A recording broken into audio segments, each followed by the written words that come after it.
मतलब भगवान कहते मेरी एक सबसे बड़ी कमजोरी कह लीजिए कि मैं कहीं छुप नहीं सकता, क्योंकि कोई जगह ही नहीं है कि जहां मैं ना हूं। मैं पत्ते पत्ते में हूं, मैं कण कण में हूं, हर जगह हूं। जले विष्णु, स्थले विष्णु, विष्णु पर्वत मस्तके। कहाँ नहीं है भगवान? जल में, थल में, पहाड़ में, पाताल में, एवरेस्ट की चोटी पर। मैं कहती हूँ दो चीज कहीं भी पहुंच सकती है, उसको कोई नहीं रोक सकता। एक मौत और दूसरा भगवान। मौत भी कहीं पहुंच जाएगी, समुद्र की गहराई से भी आपको पकड़ के ले आएगी, चोटी से ले आएगी, और भगवान की कृपा भी आपको कहीं भी मिल जाएगी। तो एक पर्टिकुलर जगह बताना कि यहाँ भगवान रहते, नहीं, हमारे अंदर भी है, संसार में भी है। शक्ति मैंने इसलिए कहा क्योंकि खासकर जो कुछ लोग नास्तिक हैं, जिनको लगता है कि भगवान भगवान कुछ नहीं होता, उनके लिए ये चीज जानना जरूरी है। देखिए, कोई भी दुनिया की चीज हो ऑटोमेटिकली कुछ काम नहीं करता, उसके पीछे एक फोर्स तो चाहिए ही चाहिए।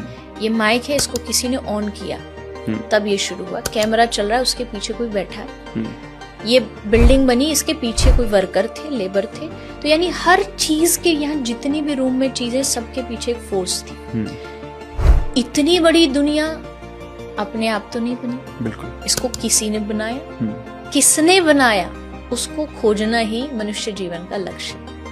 और जब आप खोजते खोजते खोजते लास्ट तक जाओगे ना, जैसे ये मटेरियल कहाँ से आया, अच्छा उस फैक्ट्री, वो फैक्ट्री कहाँ से आई, ऐसे करते करते जब आप लास्ट तक जाओगे तो आपको ये पता लगेगा वो फोर्स भगवान है। तो वो शक्ति मेरे लिए भगवान है। मेरी वाणी निकल पा रही है, मैं बोल पा रही हूँ, इसके पीछे भी भगवान ही है, वो शक्ति है। अब इससे होगा क्या, ये मानने से आपको बहुत बल मिलेगा, स्ट्रेंथ मिलेगी।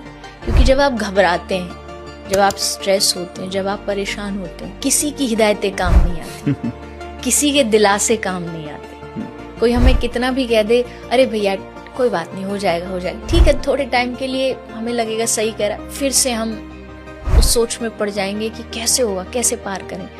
उस समय अंदर की ताकत चाहिए होती है, और वो भगवान से मिलती है। इसलिए आप कभी भी कंपेयर करके देखना, भगवान को मानने वाला और भगवान को न मानने वाला, इन दोनों में डिफरेंस क्या होगा। न मानने वाला परिस्थितियों से जल्दी हारेगा, और मानने वाला लड़ेगा, पूरी शिद्दत से लड़ेगा और उस परेशानी को पार करेगा।